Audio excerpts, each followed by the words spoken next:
Assalamualaikum warahmatullahi wabarakatuh. Selamat pagi anak-anak sekalian.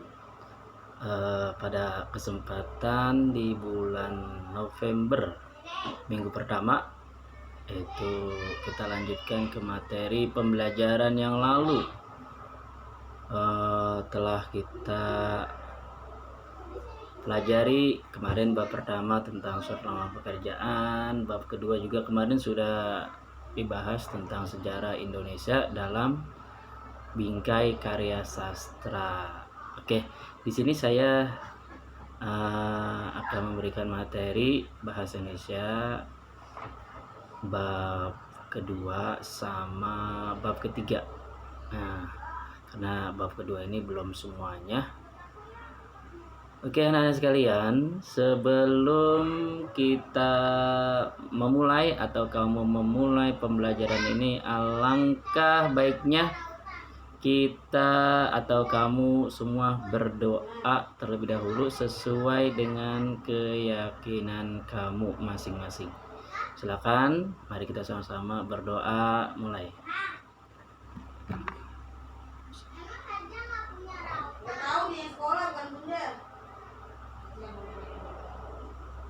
Oke, terima kasih anak-anak sekalian.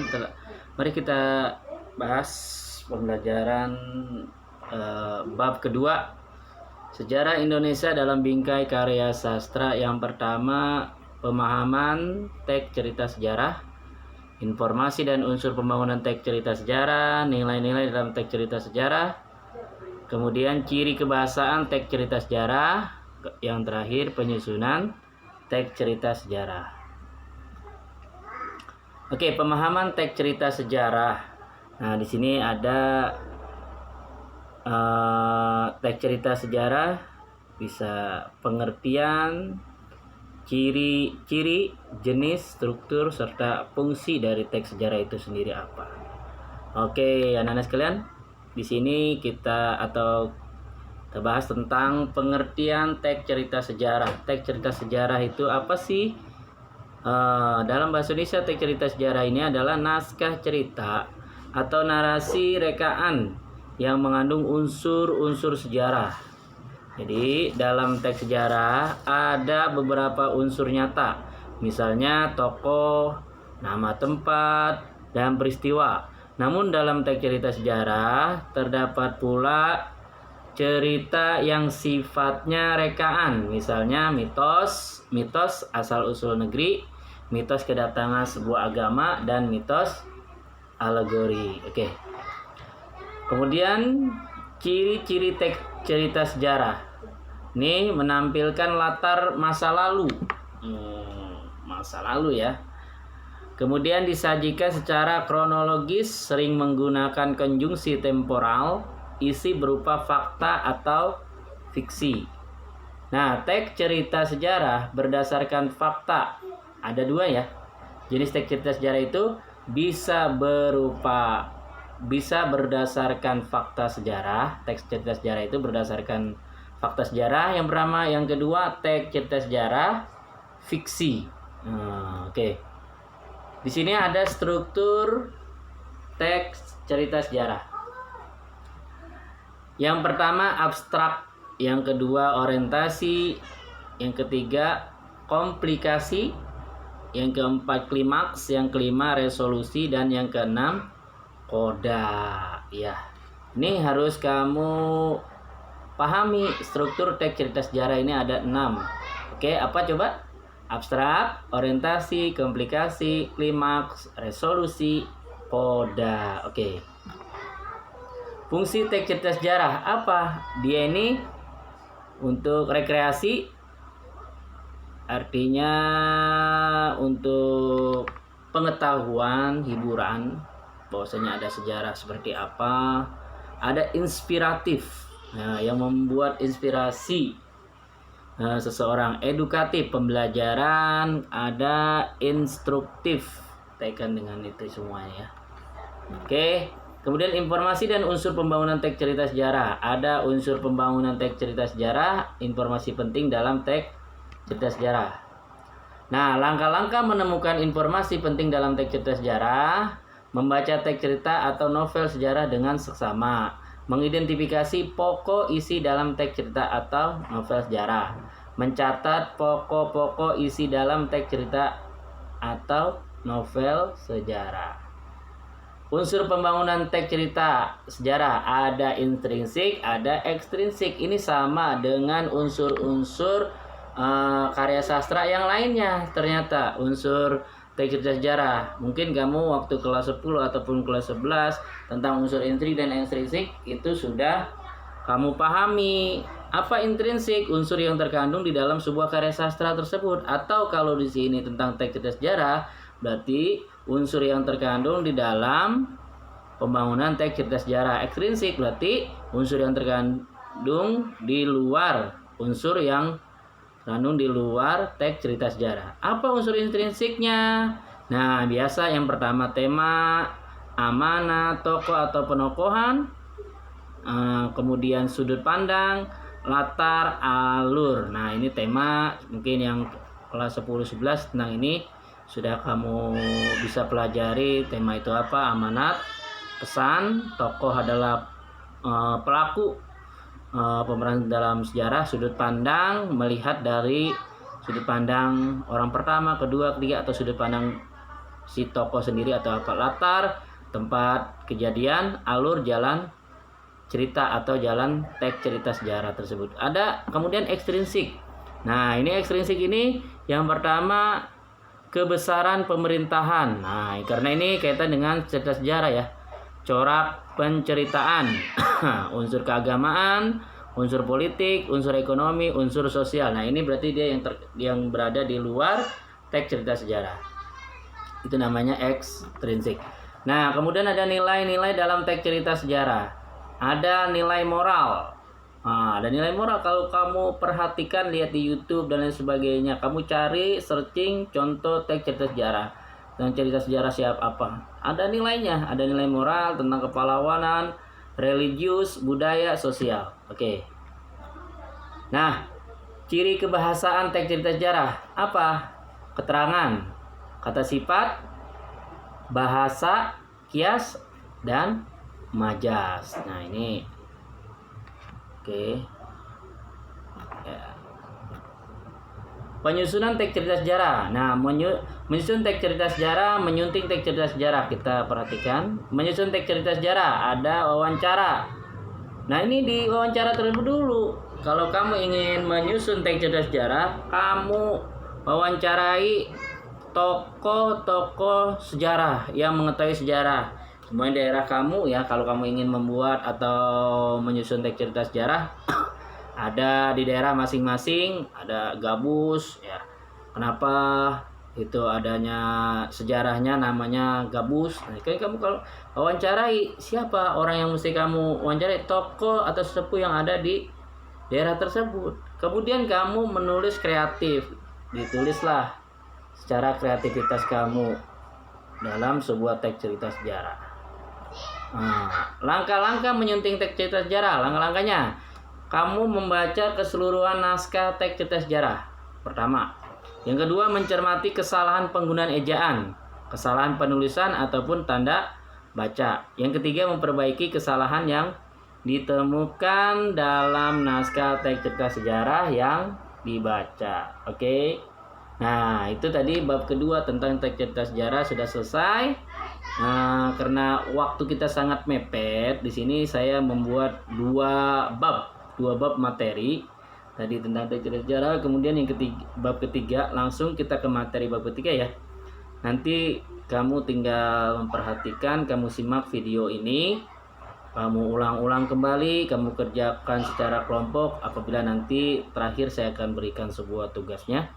Bab 3 tentang editorial sebagai media berpendapat. Oke. Nah, di sini ada pengertian, ciri-ciri dan sifat teks editorial. Informasi dalam teks editorial, ragam informasi dalam teks editorial, struktur dan kebahasaan teks editorial, rancangan teks editorial. Oke. Nah, sekarang kita akan ngebahas pengertian, ciri-ciri dan sifat teks editorial. Nah, pengertian teks editorial itu apa? Ciri-ciri teks editorial itu seperti apa? Sifat teks editorial itu seperti apa? Oke.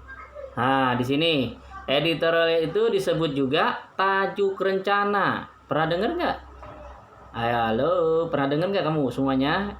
Editorial itu disebut juga tajuk rencana. Editorial ini atau tajuk rencana adalah opini yang berisi pendapat dan sikap resmi suatu media sebagai institusi penerbitan terhadap persoalan aktual, fenomenal atau kontroversial yang berkembang dalam masyarakat. Itu editorial. Kemudian penulisan editorial atau tajuk rencana ini dimaksudkan untuk membujuk opini publik, mempromosikan pemikiran kritis, dan kadang-kadang menyebabkan orang-orang bertindak atas suatu isu. Pada intinya editorial ini merupakan berita dogmatis. Oke. Teks editorial atau tajuk rencana, pers, papan, atau memiliki ciri-ciri sebagai berikut. Apa ciri-ciri? Yang pertama, hati-hati. Yang kedua, normatif. Yang ketiga, cenderung konservatif. Yang keempat, menghindari pendekatan kritis yang tajam. Yang kelima, pertimbangan aspek politis lebih besar daripada aspek sosiologis.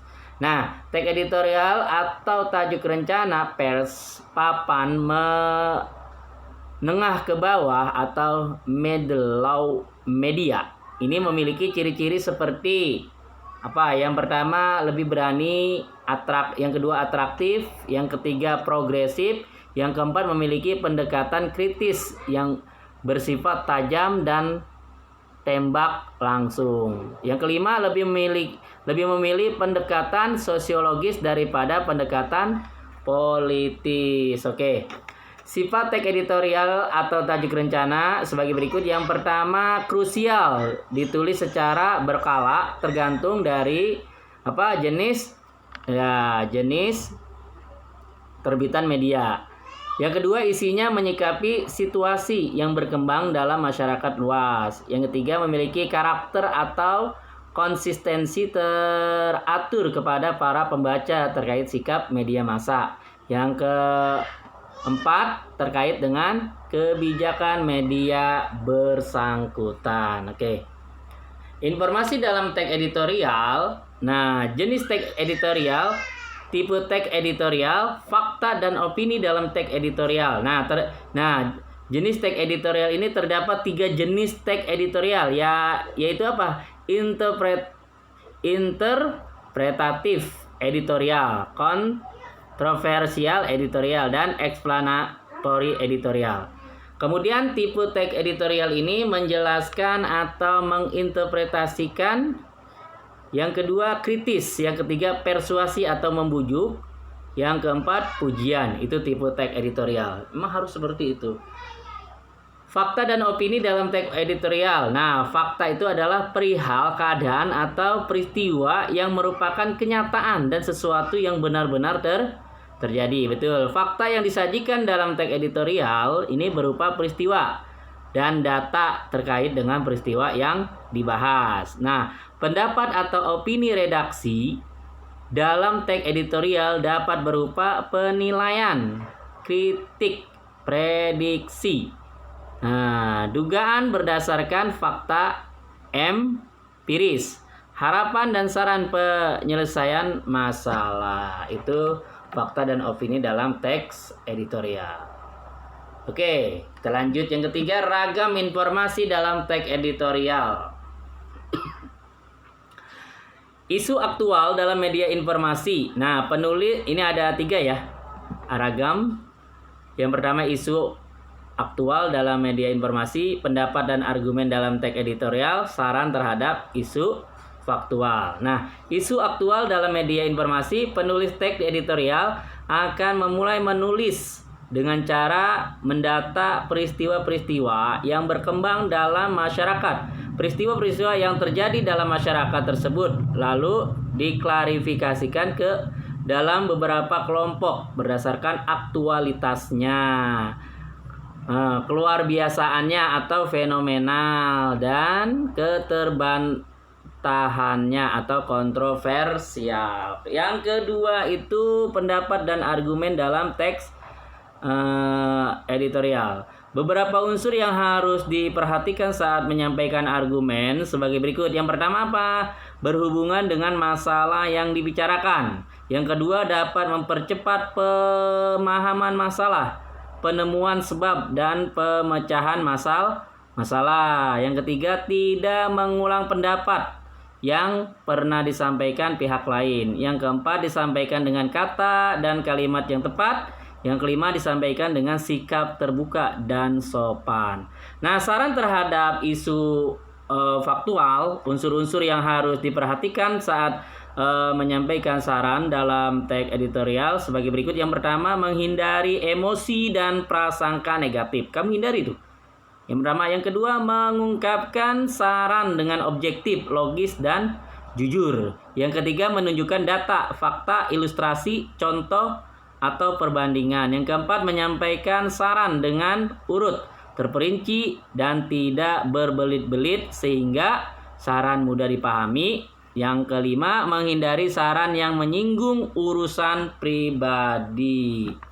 Oke, kemudian yang keempat, struktur dan kebahasan teks editorial. Apa sih struktur dan kebahasan teks editorial? Nah, struktur teks editorial, kaidah kebahasaan teks editorial. Oke, kita simak saja. Masalah atau pernyataan pendapat, argumentasi, penegasan ulang, struktur teks editorial. Strukturnya ya, jadi ada 3 ya, penegasan ulang, argumentasi, masalah. Oke, masalah atau pernyataan pendapat, argumen, penegasan ulang, itu struktur teks editorial. Oke. Nah, di sini menggunakan kalimat retoris, menggunakan kata-kata populer, menggunakan kata ganti petunjuk, menggunakan konjungsi kausalitas. Nanti kamu cari-cari aja di Kamus Besar Bahasa Indonesia. Kalau ada kata yang kurang kamu pahami. Jadi saya kalau menjelaskan kata per kata agak lama. Jadi saya langsung saja. Kalau enggak nanti silakan tanyakan. Oke. Yang kelima, rancangan teks editorial. Nah, penyuntingan teks editorial, penyusunan teks editorial. Langkah-langkah penyusunan teks editorial atau tajuk rencana ini ada 5. Yang pertama, mengambil topik atau masalah penting yang memiliki sudut pandang berita terkini dan menarik perhatian pembaca. Mengumpulkan informasi dan fakta meliputi laporan objektif dan melakukan riset. Yang ketiga, menganalisis masalah yang telah diangkat. Yang keempat, memberikan solusi yang realistis terhadap masalah di luar pengetahuan umum. Yang kelima, menulis kurang lebih 500 kata dengan menggunakan kata kerja dan tidak menggunakan kata ganti saya. Oke, langkah-langkah penyusunan teks editorial. Nah, membaca kalimat demi kalimat untuk menemukan kesalahan penggunaan ejaan, pemilihan kata atau pola kalimat. Itu yang pertama. Yang keduanya, membenarkan kesalahan penggunaan ejaan, mengganti kata tidak tepat, dan memperbaiki kalimat tidak tepat. Nah, itu untuk fungsi dari langkah-langkah menyunting teks editorial. Kemudian yang ketiga, memeriksa keterpaduan paragraf untuk menemukan kesalahan. Yang keempat, memperbaiki keruntutan paragraf yang tidak tepat dapat dilakukan dengan cara membuang paragraf tidak padu. Jadi paragraf tidak padunya dibuang saja. Menempatkan paragraf pada urutan yang tepat atau menambah paragraf di antara paragraf yang tidak runtut. Oke, bisa dipahami ya. Oke, selesai sudah untuk bab kedua dan bab 3. Nanti tentang bab 4 kita lanjut ke pertemuan selanjutnya. Tugas kamu semua yang tadi saya sampaikan di awal, silakan kamu membuat resume dari materi yang saya sampaikan. Kemudian kamu ada catatan, dibaca ulang, didengarkan ulang. Silakan kamu buat. Kemudian silakan juga kamu membuat 10 pertanyaan dari 2 bab. 5 pertanyaan dari bab 2, 5 pertanyaan kembali dari bab 3 tentang teks editorial. Dibagi saja. Kalau yang tidak paham, kurang paham dan lain sebagainya, silakan nanti kamu tanyakan ke saya, Japri, dan lain sebagainya, tanya ke wali kelas dan lain sebagainya. Itu saja yang saya sampaikan. Mudah-mudahan semuanya diberikan kesehatan, bisa bertemu kembali sampai tatap muka, walaupun kita tidak pernah tatap muka. Mudah-mudahan dengan kegiatan pembelajaran ini kamu sudah mengenal saya, dengan tatap muka kita semuanya. Oke.